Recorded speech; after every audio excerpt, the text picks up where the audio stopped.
श्री ज्ञानदेव तुकाराम गोपाल कृष्ण भगवान गोवर्धनधर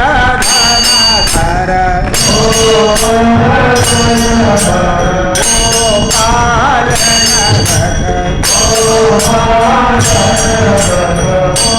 गुण संकटहारी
भगवंताच्या कृपा प्रसादाने पर्जन्याची वृष्टी झाली आणि निर्जला एकादशी सुखावह झाली.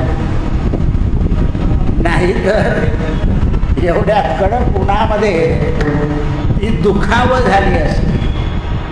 अशी भगवंताची कृपा आणि पांडुरंगाकडे वारी निघाली. सगळ्यांचे डोळे पंढरीकडे लागले आणि अशी ही आज निर्जला एकादशी. आजच्या महिन्याला सगळी आनंदाची वारी आपल्याला ऐकायला, पाहायला आणि डोलाला मिळेल. भगवंताने कृपा केली, पर्जन्य टाकला आणि सगळे वारकरी आनंदाने नाचत नाचत पंढरीकडे निघाले.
हा उतरील पार भव दुस्तर नदीचा.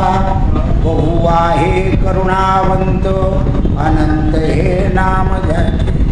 तुका म्हणे साक्षी आले तरी केले प्रगट, तरी केले प्रगट, तरी केले प्रगट. आला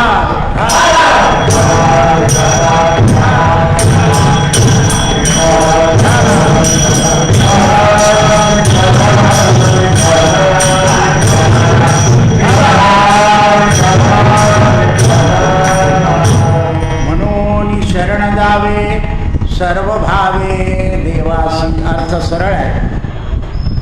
जायचं असेल शरण तर देवाला जायचं. 50 वर्षापूर्वीच्या वारीचा एक नियम सांग. वारी चालत असताना जर वारकऱ्याला दुसऱ्या माणसाने नमस्कार केला तर मागे सरतात देवाला अंगण्याला. का तर आपण दास म्हणून चाललो. आता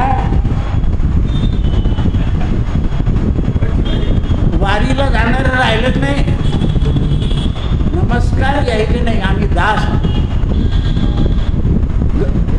गादीला नमस्कार, विण्याला नमस्कार. 50 वर्षापूर्वी अशी परिस्थिती. आता जो म्हणतो मीच महाराज.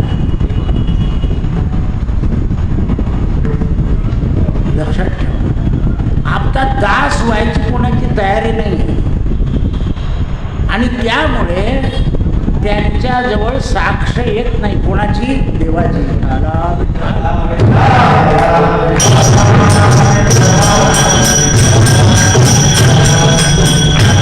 रामायणातला दृष्टांत सांग. वाली वध झाला आणि वाली वध झाल्यानंतर वालीने आधी रामाला अपशब्द वापरला की काय क्षत्रिय राजा आहे, दुरून मारतो. मग रामाने समजून सांगितलं की माझं निर्दन करणं हे काम आहे. क्षत्रियाच्या नीतीमध्ये कूटनीती असते म्हणे. क्षत्रियाच्या तू आतापर्यंत किती कूटनीत्या वापरल्या आणि तू कूटनीत्या वापरल्या म्हणून तुला सुद्धा कूटनीतीने मरावं.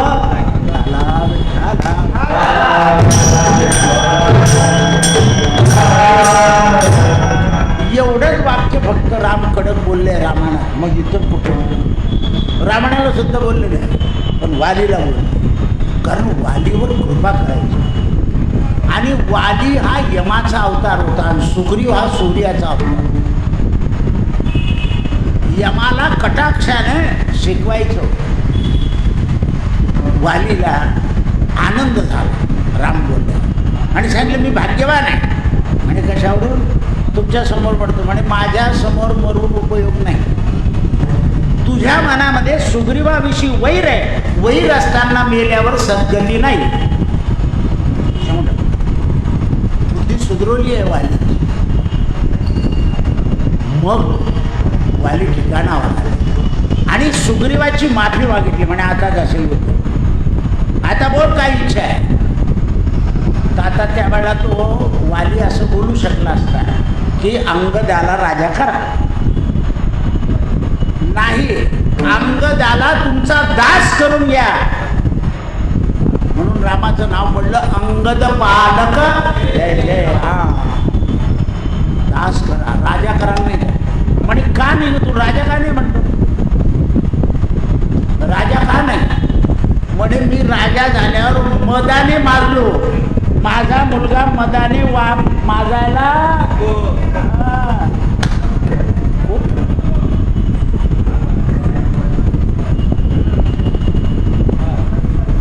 मदाने वाजायला नको. मदाने जर वागला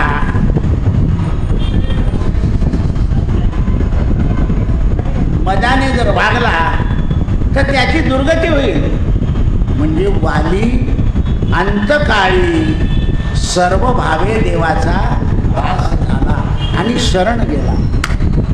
म्हणून महाराज पहिल्या चरणात म्हणतात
50-60 वर्षापूर्वी राष्ट्रसेवक म्हटलं जाणं. सगळ्यांनी राष्ट्राचं सेवक बनायचं आहे, मालक बनायचं नाही. आता काय म्हणलो आपण, मालक एकच आहे, परमात्मा. सबका मालिक एक आहे. हे बोला पुरतं आहे, हे नुसतं बोलतो मनुष्य, आचरणात नाही आहे. मग सर्व भावे दास झालं पाहिजे. मग सर्व भावे दास होण्याकरता आधी काय करावं लागेल, म्हणून शरण झालं. आता बा इकडे या. सुग्रीव हा शरण गेला. सुग्रीवाचे गुरु हनुमान चांगलं शरण रामाच्या पार घातलं. पण रामाने सांगितलं, बघ आता तुझी पत्नी तुला मिळवून दिली आहे, हे राज्य तुला दिलं आहे. हा सुग्रीव गेला तर 4 महिने त्याने रामाकडे ढुकून पाहिलं नाही. शेवटी निरोप पाठवावा लागला. हा राजा झाल्यावर राजसुखामध्ये सुग्रीव रोळायला लागला. तेव्हा लक्ष्मण म्हणे, येत नाही का तो जेव्हा म्हणे थांब रे. हा संसार असाच आहे, जेवढं याच्यात सुख मिळतं तेवढं कमी पडतं. ठाला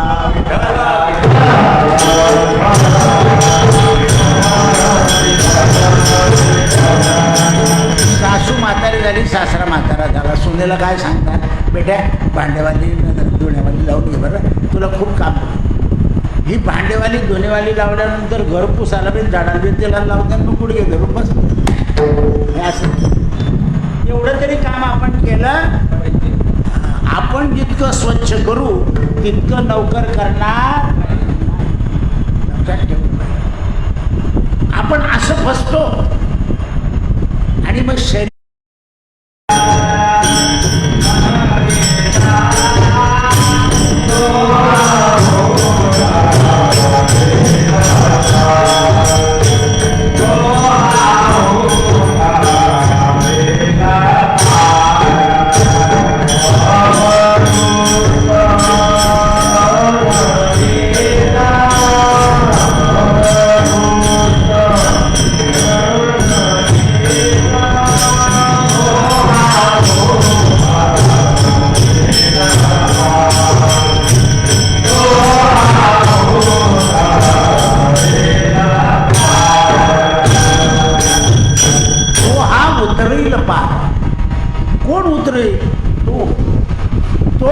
ज्याला आपण शरण गेलं तो.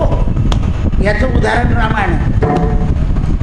रामाला भवपार म्हणजे गंगा पार उतरवल्यानंतर नावाड्याने वापरलेले जे शब्द आहेत त्याच्याकडे लक्ष द्या. आणि याला काही द्या म्हणून नाही महाराज, तुमचा आमचा धंदा एकच आहे. तुम्ही आम्ही नदीचे पार उतरवतो, तुम्ही भवसागर दुस्तर पार उतरवता. जेव्हा माझी वेळ येईल तेव्हा मला उतरवून द्या, पैसे नका देऊ.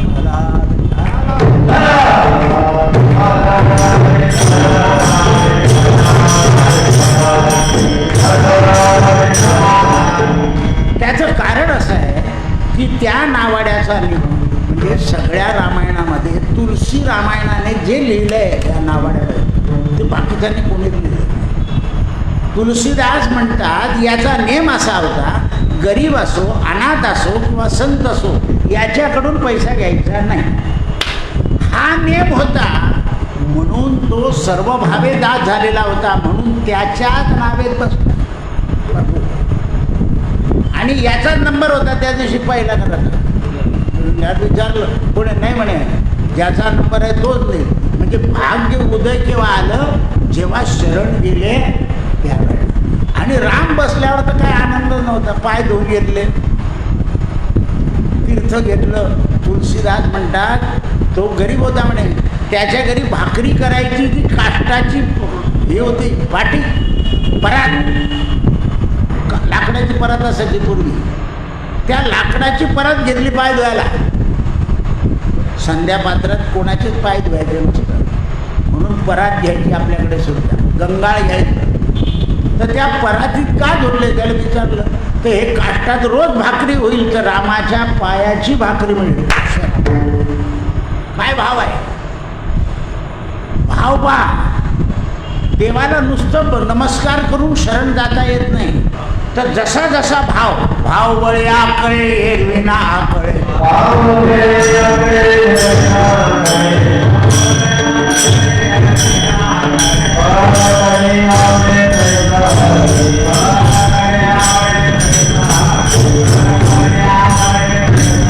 आणि त्याला शोधाचा कसा म्हणे, पार्याचा रवा घेता भूमी भरी,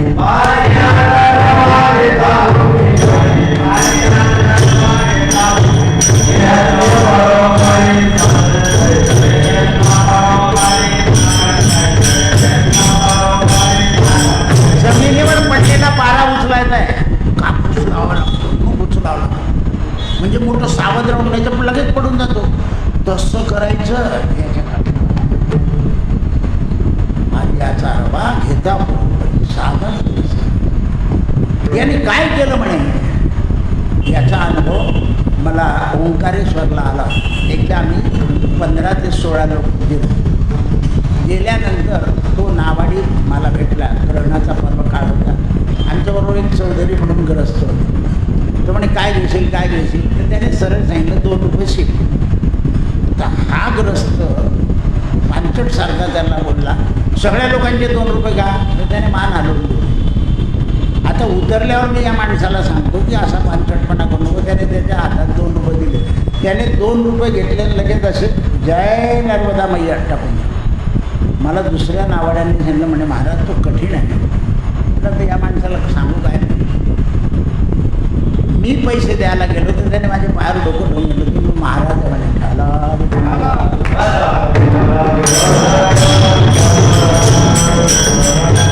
अशी साधनं शरण जाण्याची आहे. अशा साधनांनी ईश्वराला शरण जावं लागतं. तेव्हा भवदुस्तर संसार तरता येतो.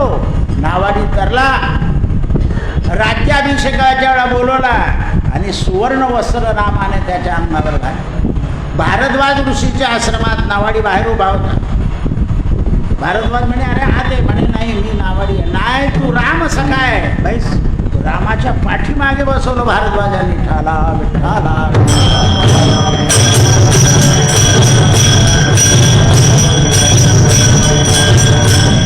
आपण पैसे उचलायला बसतो ना अर्धे मारून देतो. ठाला विठाला.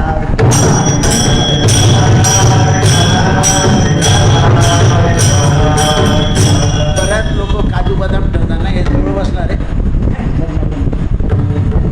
इतके वढाळ झाले. अरे अरे अरे म्हणजे शब्दच राहिले नाही. जिथे चोऱ्या गिरल्या आता काय तुम्ही पकडले ना.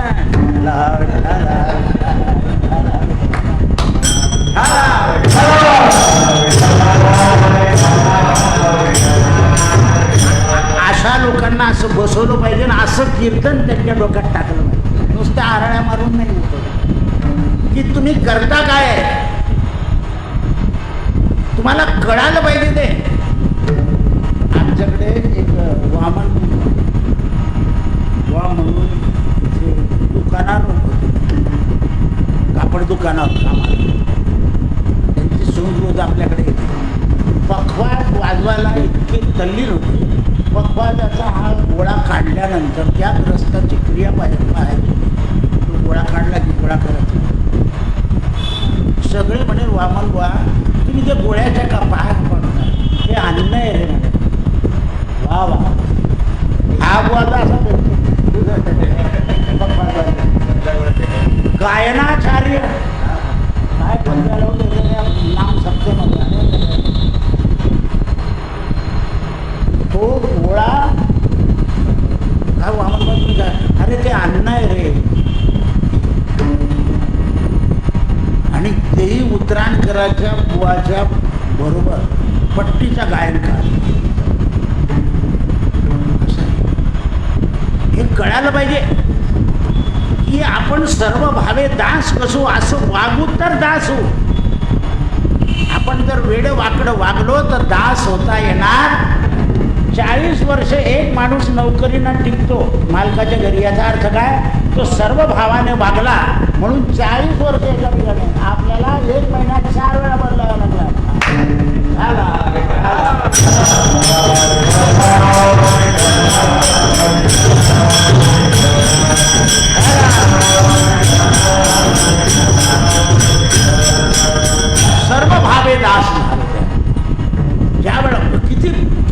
गोळा खरं आपण पटकन फेकून देतो, ते फेकायचे नाही. आणि जाऊन असा कळ तिथे काय ठेवला, मुंग्या खाते. हा, काय खाते या. ते 40 वर्षाचा दृष्टांत खेड्यागावातला आज मी तुमच्या पुढे ठेवतोय. त्यांची सून रोज आपल्या मंदिरात येते. काय भाव आहे, फेकायचं नाही, असं मंदिराच्या बाजूला कोपऱ्यात ठेवायचा. कारण काय, मुंग्या खातील. आता हा केवढा भाव आहे, आपण तर केव्हा फेकून देतो. आता त्या गोमातेच्या सेवा घेणाऱ्याने मला विचार मिळाला, हा प्रसाद खाऊ का? म्हणजे तुझी निर्जला आहे का, खिच्यात ठेवून घे, उद्या सकाळीच. विचारायला आला तो ग्रस्त, निर्जला आहे ना, मग नको खाऊ. प्रसाद आहे ठीक आहे, पण आपलं व्रत आहे. आणि जर जास्तीच तोष पडला तर 1 पळीवर पाणी तोंडात टाकायचं. निर्जलाचा नियम असा आहे, अतिच तोष पडला शरीरात 1 पळीवर 1 आचमनी भर पाणी टाकायचं. ती आचमनी सुद्धा उडदाच्या दाण्या एवढीच पाहिजे असं सांगितलेलं आहे.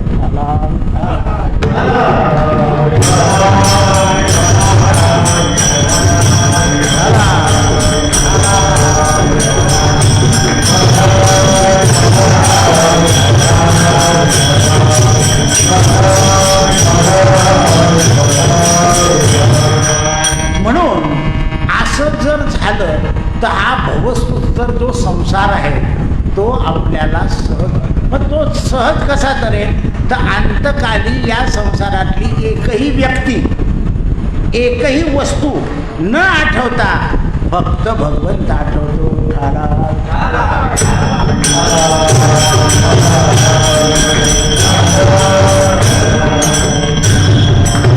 आता तो भगवंत आहे कसा हे 3ऱ्या चरणात सांगता मला.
प्रल्हादाचा भाव पाहून हिरण्यकश्यपूनं केलेले क्रूर कर्म या प्रल्हादाने सहन केल्यावर जेव्हा नरसिंह भगवान प्रगट झाले, इंद्र, वरुण, कुबेर, लक्ष्मी हे सगळे प्रगट झाले खाली भगवंताच्या दर्शनाला. सगळ्यांनी स्तुती केली, पण भगवंताचा क्रोध शांत होईना. त्यावेळेला ब्रह्मदेव पुढे आले आणि ब्रह्मदेवानं प्रल्हादाला हात जोडले. ब्रह्माला भक्ताला हात जोडायला लावले, एवढा करुणावंत आहे.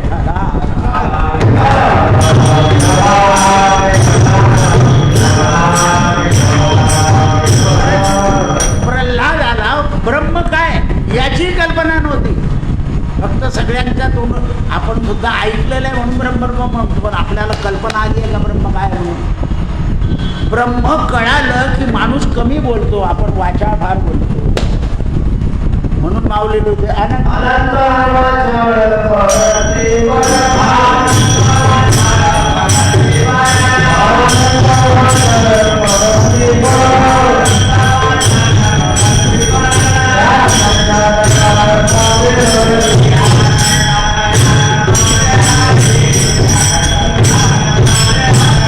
आपल्याला अनुभव का येत नाही तर आपली वाचा जेवढं सत्य बोलते त्याच्या चौपट असत्य बोलून जाते. म्हणून एकादशीला मौन पाळायला सांगितलं. सगळ्यात काय करायचं तर एकादशीला मौन पाळायचं. नाही आपल्याकडून दिवसभर झालं तर सकाळपासून 12 वाजेपर्यंत, नाही सकाळ झालं तर 12 वाजेपासून कीर्तनाला येईल मौन पाळायचं. कारण जेवढा वाचाळपणा एकादशीच्या दिवशी कमी होईल. बरेच कीर्तनकार कीर्तनाच्या वेळात बोलतात, दिवसभर बोलत नाही. एकादशी म्हणा बोलत नाही. कीर्तनाच्या वेळा रामकृष्ण हरी म्हणून बोलायचं. पूर्वी हा भगिनी वर्ग देवाचं नाव घ्यायचं. तर सीताकोपती राम, राजा राम असं नाव घ्यायचं वर्षभर आणि जेवताना दुसऱ्याला सांगायचं की तू सीतापती म्हण. मग तिने सीतापती म्हटलं की देवा लहान पोरं लवकर म्हणायचे नाही. बरं त्यांच्या फजिता व्हायच्या, घरात कोणी नसलं भंडारे सीता नाही म्हणे, आजी जेवायची नाही. तर देवाचं नाव घेतल्याशिवाय जेवायचं नाही. ते दुसऱ्याकडून घ्यायचं. आधी त्याला सांगायचं देवाच्या बसायच्या आधी, मग आपलं गुपचूप बसत. मग त्याने म्हणायचं सीतापती की राम, तिने म्हटलं की मग घास टाकायचा. कारण ते अन्न हे ब्रह्म आहे आणि माझ्या शरीरामध्ये त्या अन्नाने ब्रह्म. मग या संतांनी काय केलं, आधी श्लोक म्हणून टाका मग अन्न खाल्लं. आपण म्हणतो पण टिंगल करतो. मनापासून मी केलं होतं ना असं राहतो. हरी चुकीचं नाव ठेवलं म्हणजे त्याच्या मायनं त्याचं हरी बोलून शकतो नाही. महाप्रसाद जो आहे देवाचा त्याच्याबद्दल वाच्यता करायची नाही, त्याच्याबद्दल काही बोलायचं नाही. तो इतका कृपावंत आहे की ब्रह्माला विनंती. तेव्हा प्रल्हाद गेले, सगळे घाबरले होते पण प्रल्हाद घाबरले. सगळे देवाला घाबरतात, भक्त घाबरत. कारण ते शरण गेले, त्यांना माहिती आहे शरण गेल्यावर परमात्मा जे करेल ते चांगलंच करेल. मी चांगलंच करेल. संसाराचं सुख आधी दिलं तर आपण विसरून जाऊ, म्हणून तो संसाराचं सुख देत नाही याचा अर्थ तो आपल्याकडे त्याच्याकडे नेतोय असा भाव संताचा. प्रल्हाद गेले, हात धरले. ब्रह्मादी सुरगण तुमची स्तुती करतात, तुम्ही शांत असं म्हटल्यावर उचललं आणि हृदयाशी लावलंय प्रल्हाद. ते हात रक्ताचे तसेचे तसे. जसा भक्त हृदयाला लागला तसा नारसिंहाचा रूप शांत. मग लक्ष्मी, इंद्र, वरुण, कुबेर सगळे आज इथं लक्ष्मी मांडीवर बसून दिली सगळ्या देवांनी.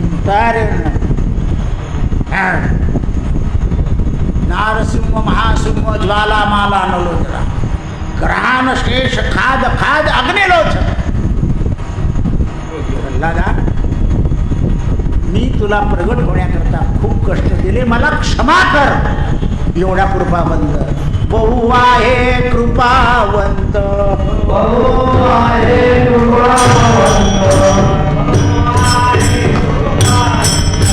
बहु आहे कृपावंत.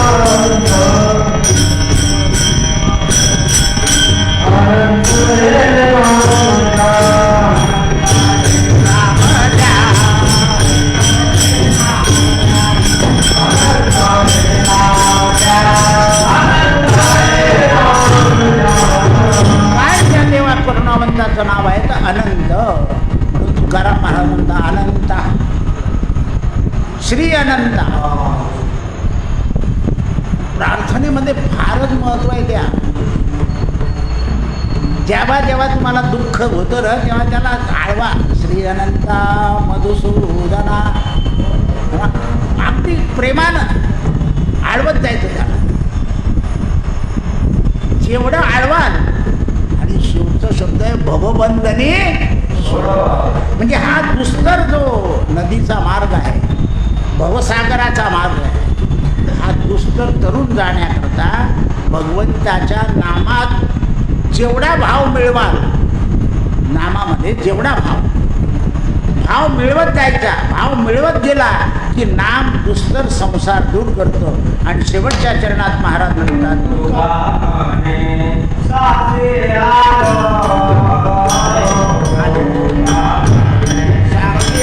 आले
प्रत्यक्ष देव समोर.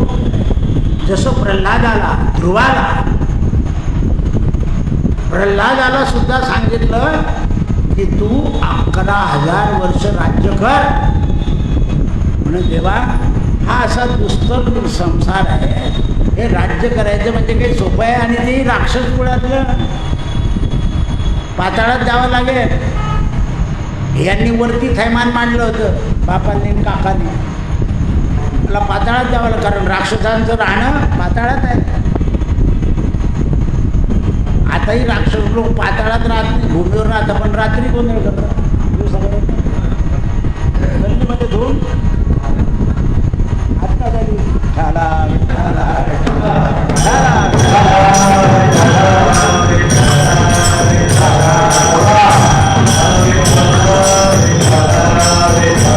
अनुभवाला आलं.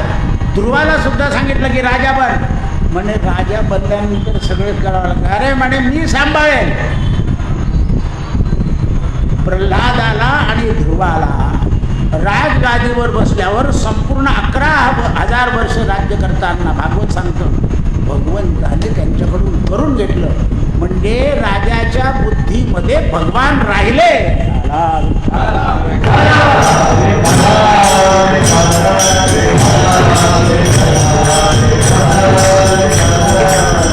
बुद्धीमध्ये परमात्मा राहिला म्हणजे माणसाची साक्ष शेवटपर्यंत राहते. दुर्बुद्धी दे मना कदा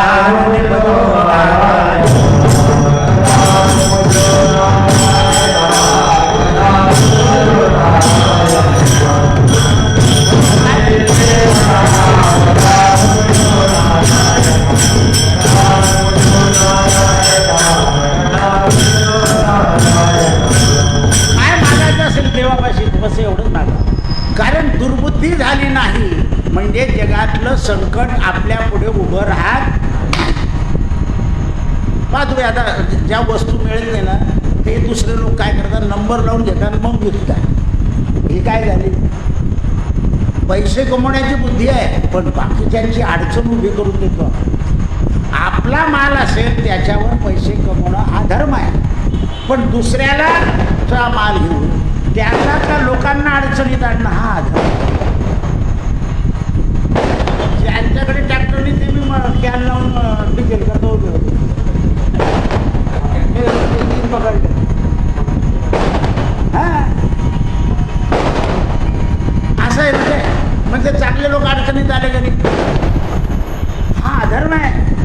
हे आपल्या बुद्धीत यायला नको. आणि असं जो करतो त्याला दलाल म्हणतात. दलाल हलाल आणि सध्या मैदाने अशी त्यांची आता ख्याती आहे. हे समजायला पाहिजे. अरे कीर्तनाचे दलाल होते नंबर प्रत्येक ठिकाणी भागवताला गेल्यानंतर लोक काय करायचे की नाही यावर्षी मी केलं ना दुसऱ्या वर्षी दुसरं भागवत 10 वर्षाचे नारळ घेऊन ठेवता एकाच गावचे. अरे असं नका करू. ऐका, जगामध्ये लोक निर्माण झालेले आहे, त्यांना भाव तुम्ही तिथे जा तुम्ही तिथे जा लोक फिरवा असता काय करतात तसं. अरे म्हणजे जगात लोक सांगायचं देहाचा भरोसा नाही, पुढच्या वर्षाच्या भागवताचं नारळ कसं काय घेतात? चांगलं कीर्तन ऐकावं या देहाचा भरोसा नाही असं सांगतात. कसं काय येणार तुम्ही पुढच्या वर्षी? म्हणून महाराज म्हणतात पांगुळ झालो देवा पांगुळ झालो.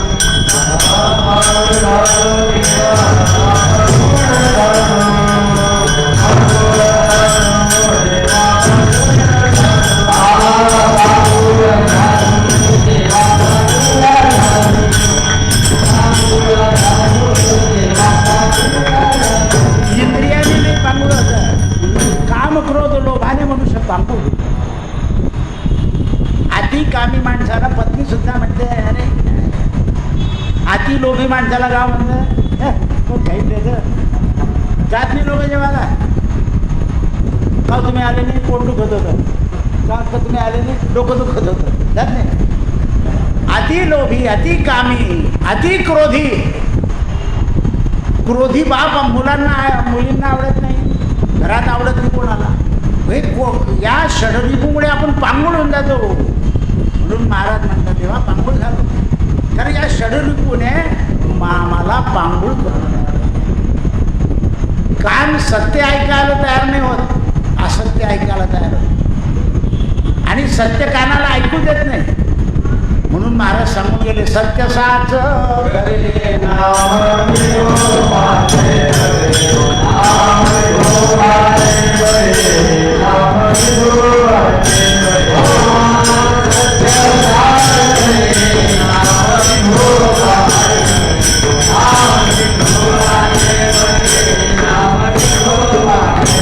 काय होईल म्हणे विठ्ठल नामाने.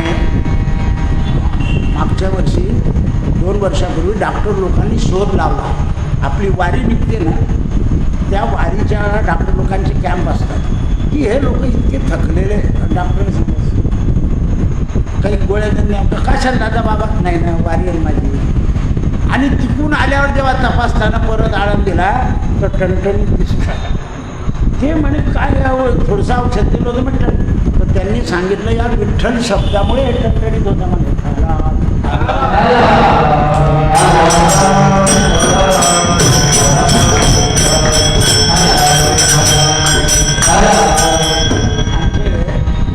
जगन्नाथ भाऊ होते ना, हे ठाला विठ्ठला जास्ती करायचे कीर्तनावर.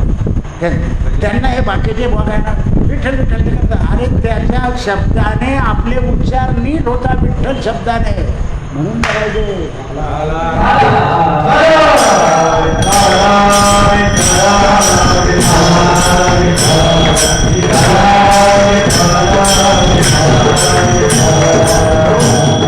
म्हणून नाही.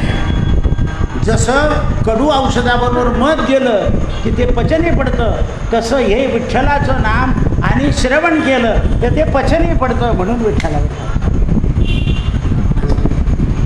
काही बोलतात तिथे त्या 4-5 बाय भजनाला बसत ते असं म्हणायचं. म्हणजे त्यांना एकदा समजून सांगितलं सगळं कोणतंही अभंग म्हणून झालं की विठ्ठल विठ्ठल कशाकरता म्हणायचं ते त्याच्याकरता म्हणायचं. ते अभंगाचं ज्ञान पचनी पडलं असा त्याचा अर्थ आहे. वारकरी कीर्तन झालं, पठडी कीर्तनामध्ये सीताराम सीताराम सीताराम सीताराम म्हणायचंच. ते प्रत्येक अभंगाचं निरूपण झालं किंवा सांगून झालं ते सीताराम सीताराम सीताराम सीताराम. कोणी राधाकृष्ण राधाकृष्ण कोणतं तरी नाम घेतलंच गेलं पाहिजे. नाम वाचे उच्चारिता वाचे. ज्या वाचेनं जेवढं उच्चारलं जाईल परापश्यंती मध्यमाने वैखरी, जेवढं उच्चारलं जाईल तेवढ्या या नाड्या शुद्ध होतात. म्हणून महाराज म्हणतात की मला ते साक्षी आलं. म्हणून शेवटच्या अर्ध्या चरणामध्ये म्हणतात तरी केले प्रगट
पूर्वरंगामध्ये आपण देवाला शरण गेलो. देवाला शरण कसं जावं याचं एक उदाहरण महाभारतामध्ये आहे. पांडवांकडे भगवंताचं येणं जाणं सारखं. अर्जुनाची प्रगट बुद्धी आणि प्रगट भक्ती पाहून, धर्मराजाची बुद्धीची स्थैर्यता पाहून, नकुल आणि सहदेवांच्या बुद्धीमधली सेवा पाहून द्रौपदी आनंदी. पण भीम देवाची सेवाच करीत नव्हते अशी तिची खात्री आहे. म्हणून भगवंताने विचारलं, काही तुझ्या मनात काहीतरी संशय आहे, काहीतरी विचारायचं आहे, पण पतीचं असल्यामुळे तू प्रकट नाही करत. आणि दादा, हे चारीचे चारी तुझं करताना दिसतात, पण हे उपासने तापासने घेणं काय यांच्याकडून काही देव करू असं तुला असं वाटतं. भीम काहीच करत नाही. अगं त्याचा वृकोदरच तसा आहे आणि तो तर मीच दिलाय. पोटातला वृकोदर जो आहे सगळ्यांचा जठराग्नी परमात्म्याने आपल्याबरोबर दिलेला आहे. सगळ्यांचा सारखा असत नाही. काहींचे गॅस होतात, काहींचं गडबड करतो, काहींचं खाल्लेलं पचत नाही, काहींना वरतून ढेकर येतो. हा जठराग्नी जो आहे तो मी दिला आहे त्याला. आणि त्याची कर्मशक्ती खूप आहे. नाही पण मग तुमची भक्ती करत आहे. तर म्हणाले तुला असं दाखव. तर म्हणाले तुम्ही एक तरी एकादशी करून घ्या त्यांच्याकडून. बरं तेव्हा ज्येष्ठ शुद्ध एकादशीला आपल्याला एकादशी करायची आहे बिना पाण्याची. देवा होईल तर करेल, नाही ते पाणी पिऊन येईल म्हणे. आपला काही भरोसा नाही. तुम्हाला करून घ्यायची असेल मी तुम्हाला शरण आलेलो आहे. म्हणून महाराज म्हणला म्हणून शरण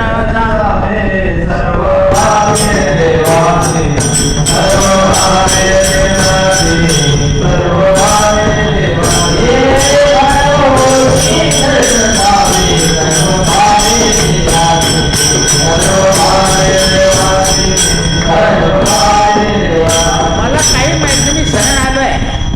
मी बरा अथवा वाईट तुलाची माहीत. म्हणे चल आज तुझ्याकडून निर्जला एकादशी करायची. गेले जमिनीवर भगवान वरती आणि इतकं पाण्यात राहायचं. म्हणे देवा तुम्ही आलायचं नाही, तुम्ही सरकले की मी पाणी पिऊन घेईन. तुम्ही समोर पाहिजे. तुम्ही समोर असले तर तुमच्या भीतीनं भयानं मी पाणी पिणार. शिक्षक खुर्चीवर असल्या की विद्यार्थी लक्षपूर्वक अभ्यास करतात. कोपऱ्या कापऱ्यातले बसलेले लोक डोळे लावून घेतात कीर्तनात.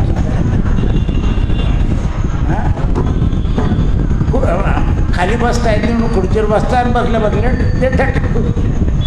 समोर बसले म्हणजे बुवा बोलतो.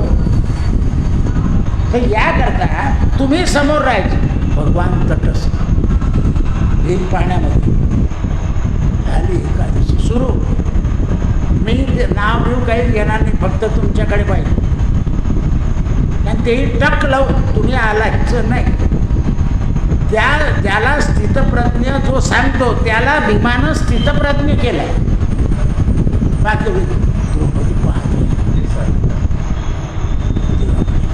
सांगितल्याप्रमाणे देऊ काय इतकं सांभाळणं. भीमाचं लक्ष जीव कासावीस करतोय. हात श्रीकृष्ण शरणं मम श्रीकृष्ण शरणं मम श्रीकृष्ण शरणं मम श्रीकृष्ण शरणं मम श्रीकृष्ण शरणं. दुसऱ्या दिवसाची सकाळ उजाडली. बाकीचे पांडव झोपून गेले गंगा किनाऱ्यावर. द्रौपदीचे डोळे लागून गेले. पण भीमाचं चाललंय श्रीकृष्ण शरणं श्रीकृष्ण शरणं मम श्रीकृष्ण शरणं मम. देवाकडे पाहता आहे आणि पाहता पाहता सूर्योदय झाला. भीमानं उडी मारली आणि गोंधळ भरून पाणी आणलं आणि कृष्णाच्या पायाला लावलं आणि जय गंगा मैया प्राशन. भीमाची निर्जला देवाच्या विश्वासावर पूर्ण. म्हणून शास्त्राने सांगितलं अति कोरड पडली ना ते एक चमचा पाणी ठेवून नका. आता तर प्रवचनकार बाटली ठेवतो, बुवा मी बाटली ठेवतो. अरे तांब्या नाही बाटली काही ऐकतच नाही. पण लक्षात ठेवा ते पाणी पिण्याचं ठिकाण नाही. तुम्हाला कोरड पडतं ना, नियम आहे. नुसतं नित्यनेमी प्राणी दुर्लभ लक्ष्मी वल्लभ तो तुम्ही तसं केलं तर तुमच्याजवळ राहील तो, नाही तर नाही राहणार. नुसता मिठाचा खडा जरी टाकला तरी अर्धा तास पास होतो. खडी साखरेच्या खड्याने काय होतं, गळ्यात चिकट होतं. मिठाने चिकट होतं. म्हणून बरेच कीर्तनकार मीठ ठेवतात, प्रवचनकार मीठ टाकून. लोंगेने किंवा दालचिनीने एखाद्याला ठसका येऊन जातो, तिखट येते. आता ज्याची ज्याची आवड आहे ज्याला त्याला त्याची ती वस्तू ठेवू शकतो, त्याच्याबद्दल प्रश्न नाही. कारण 3 तास 3.5 तास बोलायचे आहे. म्हणून भीमानं देवाच्या चरणाचं म्हणून तीर्थ घ्यायचं आहे आणि मग निर्जला एकादशीचा उपवास सोडायचा आहे असा. पण हे केव्हा जमेल? अगदी निष्ठावंत. त्या पोराने जसं विचारलं का प्रसाद खाऊ का, म्हटलं नको, तू तुझ्याजवळ ठेव प्रसाद. आज तोपर्यंत मला कीर्तन करायचं असंही माहीत नव्हतं. नंतर मी आलो आणि अभंग घेतला आणि निरूपण केलं. अशी सगळ्यांकडून नाही जरी पुढच्या वर्षी तुमच्याकडून निर्जला झाली तर दिवसभर देवाचं नाव घेण्याचं तरी व्रत हो. हे निर्जला एकादशीच्या दिवशी देवाजवळ मागणं.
सकळ देवा